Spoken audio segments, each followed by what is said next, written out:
শাকিব ভাইয়ের সাথে কাজ করার এক্সপিরিয়েন্স সবসময় দুর্দান্ত হয়। যেভাবে শাকিব ভাইকে প্রেজেন্ট করা হচ্ছে সেটাও একদম নতুন। রকস্টার একদমই নতুন একটা শাকিব ভাইকে উপহার দিই সবার কাছে, অডিয়েন্সের কাছে, এবং উনি অনেক হার্ডওয়ার্ক করেছে এই কাজটার জন্য। সবারই খুবই ভালো লাগবে কারণ গল্পটাও দুর্দান্ত, এবং সেই সাথে যে টিমটা আছে আমাদের খুবই ইয়াং অ্যান্ড ফ্রেশ একটা টিম কাজ করেছে। আমাদের ডিরেক্টর আজমান রুশো, সাথে আমাদের সান মোশন পিকচার্সের কাজ, আমাদের ডিওপি মামুন, আমাদের মেকআপ, হেয়ার প্রোডাকশানের যারা আছে, প্রডিউসার স্বর্ণা আপু, রুমেল ভাইয়া, তারপরে আমাদের প্রোডাকশন ডিজাইন তারেক ভাইয়া, মানে সব কিছু মিলিয়ে আমাদের দুর্দান্ত এবার একটা টিম আছে, ভেরি ইয়াং টিম, খুবই ফ্রেশ একটা টিম। সো আশা করি দর্শক সেইটার একটা রিফ্লেকশন দেখতে পারবে পর্দায় এবারের ঈদে।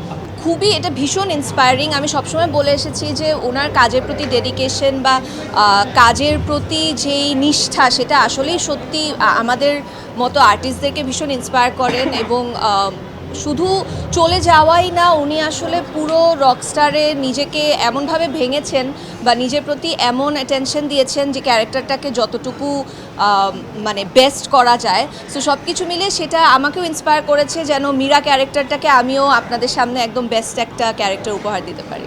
খুবই ভালো ছিল। আবারও আমার কাছে মনে হয় যে শাকিব ভাইয়ের সাথে কাজ করার এক্সপিরিয়েন্স সবসময় দুর্দান্ত হয়, এবং এর আগে তাণ্ডবেও কাজ করেছি, যদিও আসলে সেটা কিছু মানে কম দিন ছিল, খুব বেশি দিনের শুটিং ছিল না।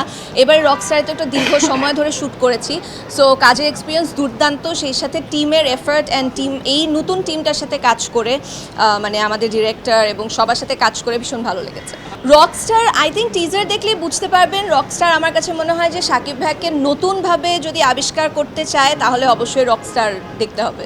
না, আমি যেহেতু আসলে তাণ্ডবের পরে মানে পরপরই আসলে বনলতা এক্সপ্রেসের প্রিপারেশনের জন্য শুরু করে দিয়েছিলাম প্রিপারেশন, এবং বনলতা এক্সপ্রেসের শুটিংয়ের সময় থেকেই আসলে রকস্টারের কথা চলছিল এবং রকস্টারের জন্য প্রিপারেশন নিচ্ছিলাম। সো সব কিছু মিলিয়ে যেহেতু কাজ করার একটা ধারাবাহিকতা আছে, সেই কারণে হয়তো দেখা যাচ্ছে না, তবে যদি ভালো গল্প থাকে, ভালো ক্যারেক্টার থাকে, ডেফিনেটলি কাজ করব।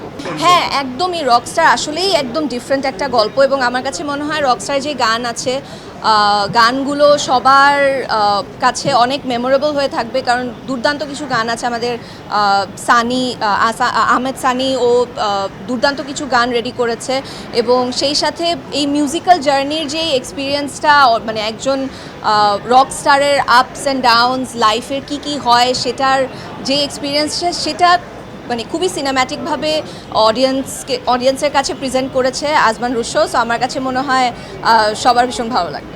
অবশ্যই আমি অ্যাকচুয়ালি এটা বিলিভ করি না। আমার কাছে মনে হয় লাস্ট ঈদেও আমরা বিভিন্ন জনরার সিনেমাই দেখেছি। আমি যদি আমাদের ঈদুল ফিতরের কথা বলি, বনলতা এক্সপ্রেস ছিল, প্রিন্স ছিল, রাক্ষস ছিল, প্রেসার কুকার ছিল, দম ছিল। সো ডিফারেন্ট জনরারই সিনেমা ছিল। তো আমার কাছে মনে হয় যে এবারের যেই জনরাটা, এটা যেহেতু একদমই নতুন, এবং যেভাবে শাকিব ভাইকে প্রেজেন্ট করা হচ্ছে সেটাও একদম নতুন। সো আমার মনে হয় দর্শক ভীষণ এনজয় করবে এক্সপিরিয়েন্সটা।